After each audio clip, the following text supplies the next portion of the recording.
Alright, I'm making this video to explain a few things that I think about when I aim, and I think it'll be really helpful for like people who are new to PC, or people who are just in a slump and just, want my insight on things, I guess. So the first thing I would say is like getting a mouse that's comfortable for you. I don't think there's any right or wrong mouse nowadays. I think just find a mouse that you like the size and shape of, and look into the differences between like ergonomic and ambidextrous. Like maybe the weight is a pretty important thing on how people like.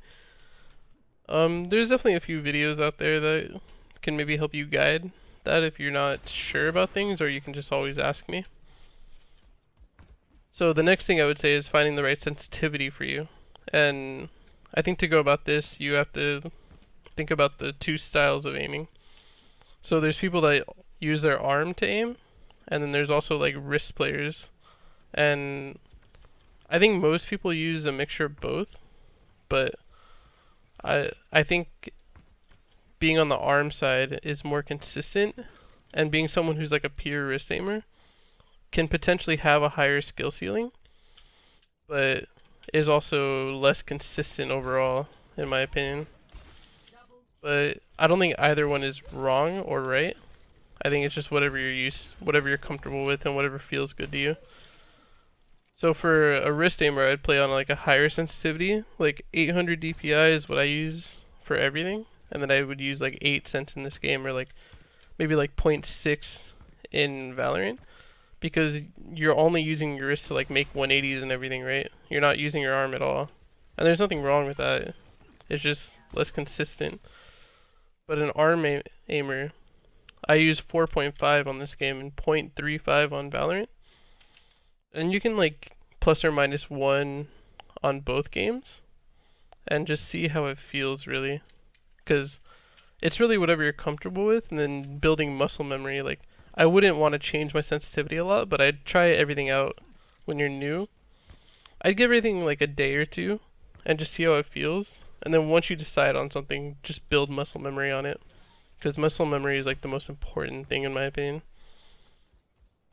The next thing I would say is you don't have to use your arm or your wrist to aim always. You can just counter strafe with AD and just like use your movement to aim. It makes you harder to hit and just makes you more consistent as well, which is something to think about for sure. Like, I think movement is a hugely important part of aiming in any game, and it's something that's definitely like underappreciated and undervalued. The next thing I'd say is learning the difference between like a flick and tracking, because both are good, but you gotta kind of know when to use them. Like in general, tracking is more consistent and flicking is like, more flashy, and you definitely have to flick at times, but if you can always find a way to tracking is definitely so much more consistent. And what I mean by tracking is like just following this guy's head, which is this you can also use this to like practice it. You just follow this guy's head around and just move around, and just like you want to track where the head's going to be and like learn the movement of that.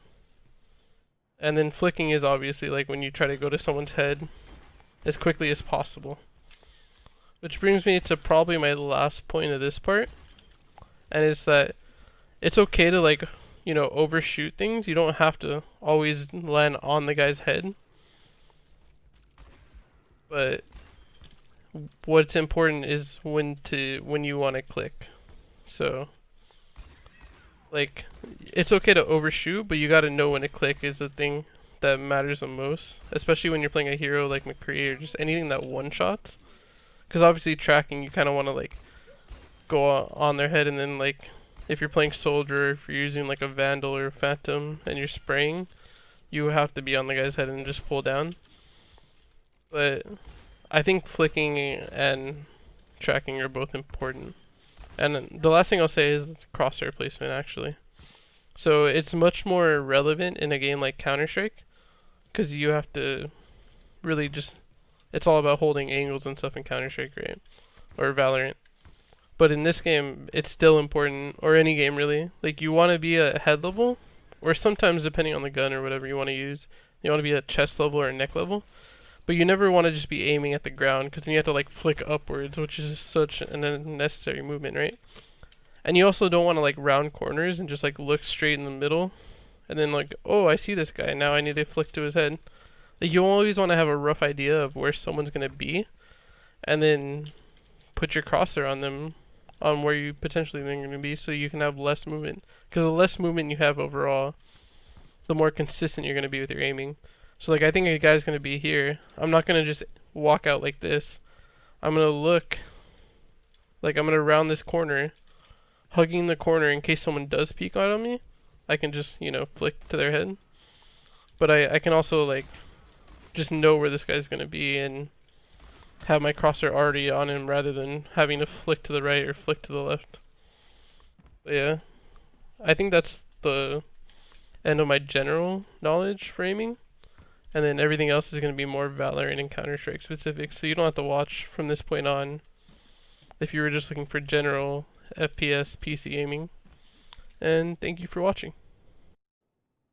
Alright, this is more of a Valorant and Counter-Strike related part, so if you just wanted like general things on how to aim in PC, I wouldn't bother watching anymore. But Counter-Strike and Valorant are much more difficult and non-intuitive in my opinion. So for this game, like, crosshair placement is much more important, because when you round corners, you really have to be ready for someone to be there and like hold an angle and whatnot.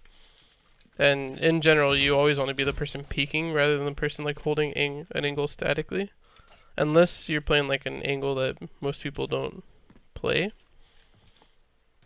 But yeah, crosshair placement is much more important, and it also, this game rewards like arm aimers and more consistently much more than the game like Overwatch. Because a game like Overwatch, everyone's like all over the place, right? People are up, down, left, right, people fly. In Counter-Strike, everyone's usually like head level, and they're just like holding an angle or whatever, so you need to be more consistent on just like being ready to like not even move much and just pop their head off. And yeah, I guess I'll start with counter strafing next. So counter strafing is like when you're pressing A and then you press D to cancel your momentum. You press D and you press A to cancel your momentum. Because if you don't do that and you're just moving around all the time, your bullets just go all over the place, right? But if you cancel your momentum, like, your bullets are like completely accurate if you do it right. Or at least like somewhat accurate. But you're still moving, and it still looks like you're moving on their screen too. So I think that counter strafing is super important. With a gun like a Spectre, which is less recoil, like SMGs in general in most games, you can really move around a little bit and still be accurate. But a gun like a Vandal, you can't move around at all, or else your bullets just go all over the place. Which brings me to my next point. The Phantom and the Vandal have the same recoil. The Vandal is just more. So you see how it goes like up and then to the left and to the right? You want to pull down and to the right in this game. You want to pull down and to the left in Counter-Strike. But for now, when you're just starting out, I would really try to focus on just mastering like the first 10 shots where you only have to pull it down. And just get used to that, and then like try to play spots where you never want to be in the complete open, right? You want to have like a wall where you can like kind of peek around. So you want to like be able to shoot like 10 shots and then come around, hide, shoot another 10 bullets, and if you're like completely off, hide again, reset. You usually don't want to take the same fight twice, because then they're just going to hold it, right? And they're going to expect you there. And repositioning in both games is important, I think, but the point is, like, it really, like, the first 10 bullets are super easy to master, because you only have to pull down. So I would really just worry about that for now. And if there's any other questions, I can maybe make like a part 2, or I could definitely clean this up, but it's just very raw. But yeah, thanks for watching.